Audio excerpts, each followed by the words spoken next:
mga pangenot na barata. Mag-live-in partner gadan kan mabangga nin buwan sa banwa nin daraga. Notorious na parabon sa albay arestado. Droga sin badil na kumpiskar. Tindahan nin plastic products sa Naga City na tumtum nin kalayo. Piling PWD sa Sorsogon, natauwan nin libreng wheelchair sali sa Bicol Party List. Asin, time-lapse video kan magbabarkadang architecture students sa Legazpi City, patok sa netizens.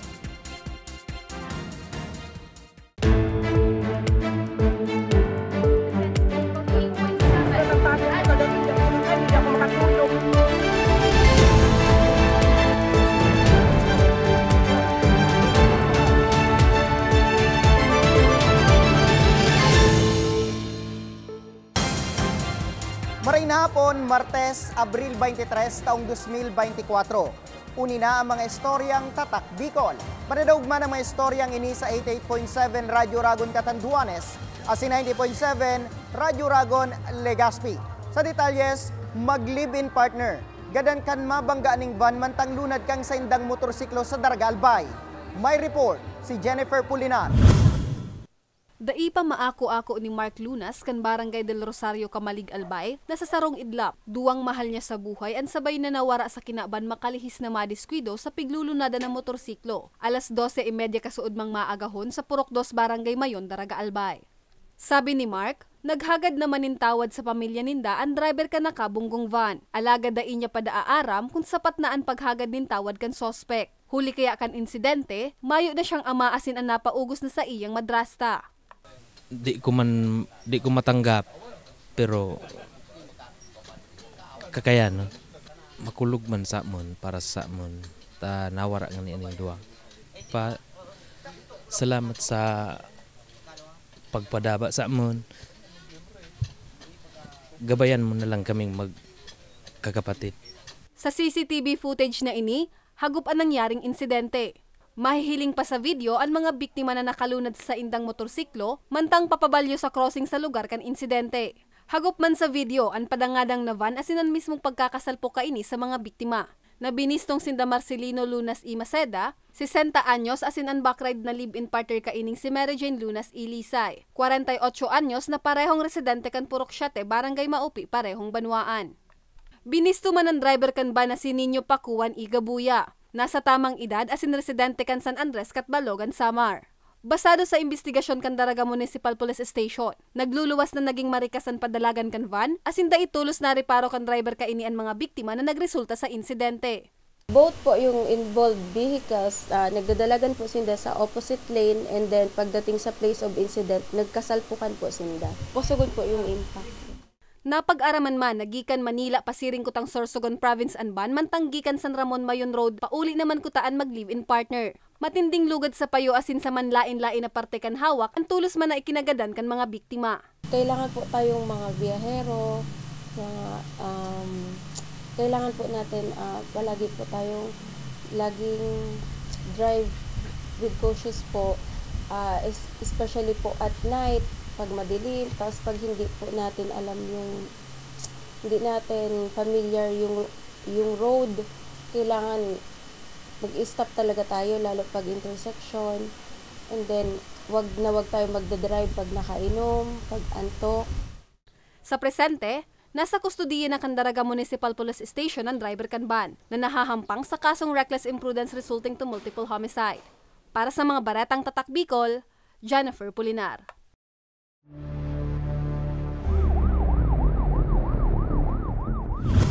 Notorious na paraabon sa Daraga Albay, arestado, droga asin badil, nakumpiskar man kang otoridad sa posisyon kan sospek.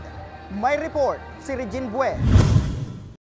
Arestado ang sarong 31 anyos na lalaki sa pigkonduser na gun buy-bus operation kan Daraga Municipal Police Station sa Duterte Road, Barangay Busay, Daraga Albay, 1:30 din maagahon kan nakaaging Webes. Binisto ang suspect na si alias Andro na residente kan Purok 9, Barangay Tagas, Daraga Albay. Sigun kay Police Lieutenant Colonel Edmondo Cirelio Jr., ang hepe kan Daraga Municipal Station, na aresto ang suspect makalihis na kuminagat sa paingkan sa indang istasyon na nagresulta sa pagkakakumpiskar kan sarong kalibre 38 revolver, 4 na bala asin 2.4 gramo ning pigtutubod ang syabo na pigkakarkulong nagkakantidad 16,320 pesos. So itong taong ito ay matagal na naming sinusubaybayan dahil siya rin ay isa sa mga suspect natin sa sunod-sunod na nakawan, pati karnaping dito. So actually mayroon na kaming na-file na kaso laban sa kanya at nag-aantay na lang sana kami ng warrant of arrest. Pero nung 18, ayun, nagbebenta siya ng barel, so na-timingan na ng tropa natin. Dugang pakan hepe, pigkukonsiderar man kan Daraga MPS bilang notorious na parahabon sa banuaan ang suspect. Kung may mga kasama pa yan, hindi pa kami na account dahil previously yung mga dati niyang kasama, naipailan na rin natin ang kaso at nakulong na, pero meron pang naiiwan. So kung nanonood siya ngayon, pwede naman siyang pumunta rito at sumuko na lang.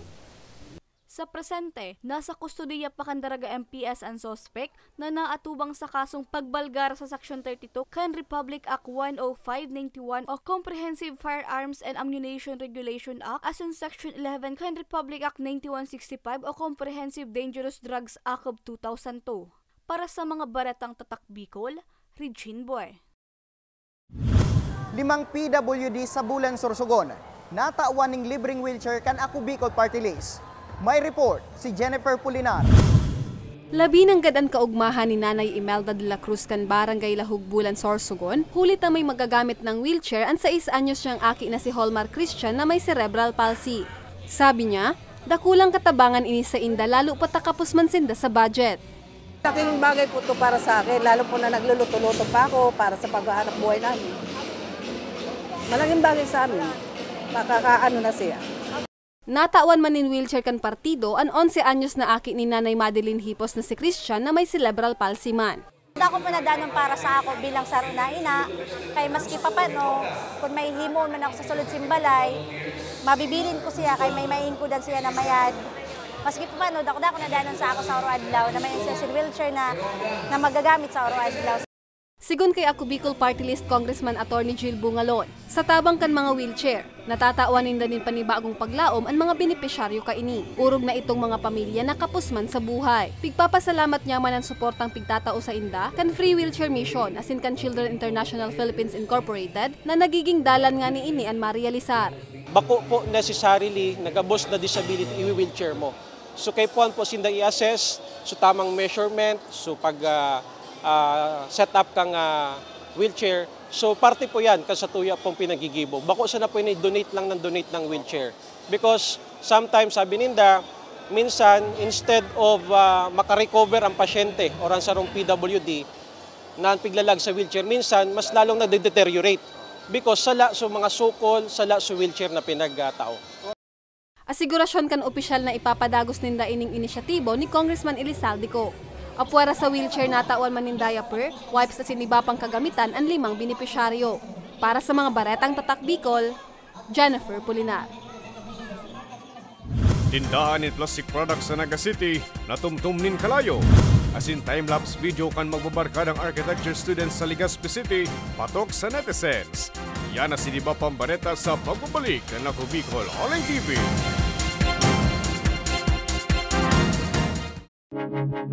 Tucked away in the province of Albay, known for its perfectly shaped Mayon volcano, Misibis Bay Resort, a locally owned 5-hectare private island resort. The resort is ready for all those looking to balance tranquility and adventure. This tropical destination is where guests can either choose to relax under the palm trees or have an adventure under the sun. It features modern and luxurious rooms and villas, recreational facilities, and sophisticated services.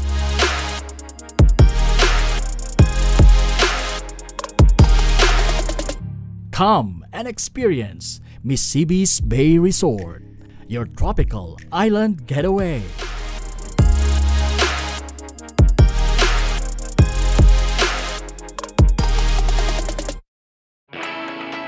Naghahanap ka ba ng trabaho? Marunong ka bang mag-shoot ng video? Mag-edit? Magaling ka ba sa social media? Willing ka bang matuto? Graduate ng journalism o may alam na sa media? Apply na dahil naghahanap kami ng videographers para sa Camarines Norte, Sorsogon, Camarines Sur, Catanduanes at Masbate. Ipadala ang inyong resume sa Action Call Center at gmail.com at maging pinakabagong miyembro ng aming team. Tara na! Apply na!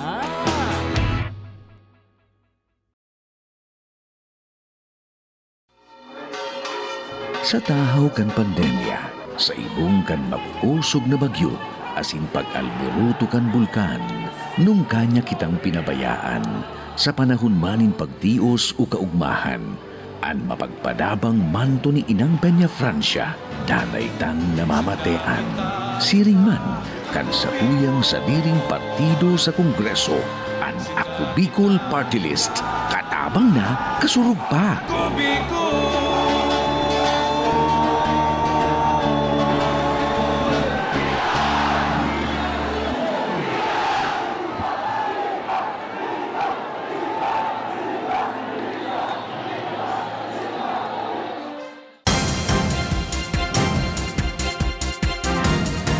Nagbabalik ang Ako Bicol Online TV. Tindaning plastic products sa Naga City. Natumtum ning kalayo. BFP, blanco pa sa kung ano ang kausakang insidente. Uyang report.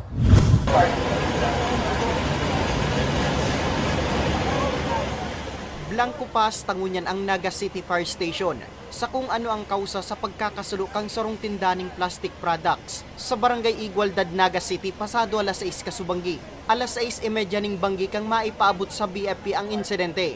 Apat na fire trucks kang istasyon ang ruminisponde.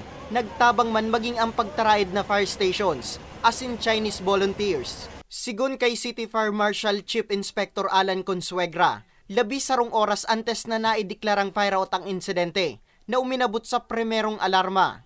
At around 6:30 may nanotisindang garong ato dyan sa itaas, pero may kakaibang ngaya.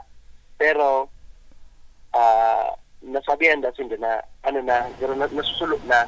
So pag sabi kang pagtarait, nag-try tamang ngayon sinagawa may kang pa-extinction dahil na kinaya. So yun, considering plastic pagkasir is a kind of fire, so talaga ang pag-spread kainio nakula mabilis pala po. So, yeah. Mayo man na nakulugan sa pangyayari, makaliis na makaluwas man tulos ang mag-agum na tagsadiri. Sa ngunyan, padagos man na pigaram kang BFP kumpira ang danyos kang insidente.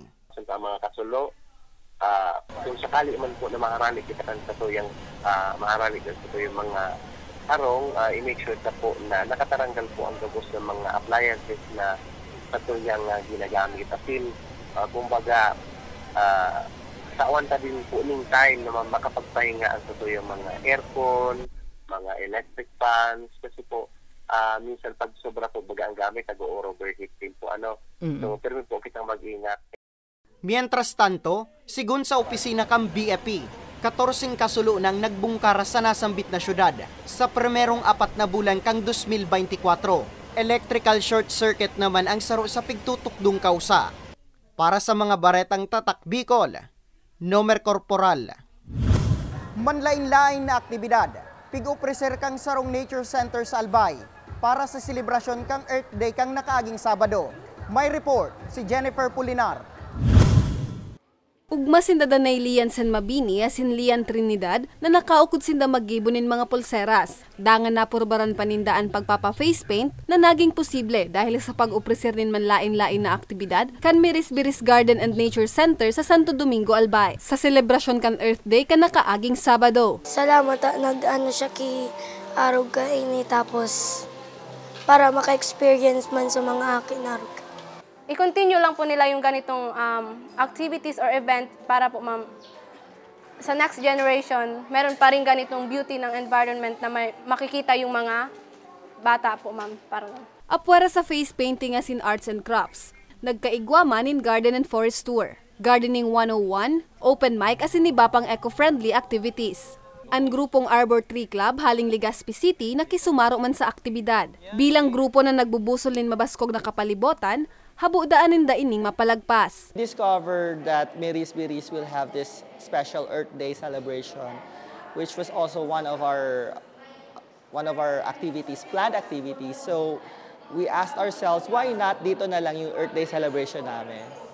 So it's like the alignment of stars in a way. As an advocacy, I joined this club because I think the objective of it is very good, and it will really help the city to really have more trees, because that's what we really need. Save Earth, Save Life ang naging tema kan selebrasyon. Sigun sa mag-agom asintag sa diri kan pasyara na sindaglanda asin Christopher Newhall, pigbilog nindaan aktibidad nga ni tawanin onra an inang kalikasan. Siring man na maipasabot sa mga partisipante ang importansya asin mga bintahe kan mabaskog na kapalibotan.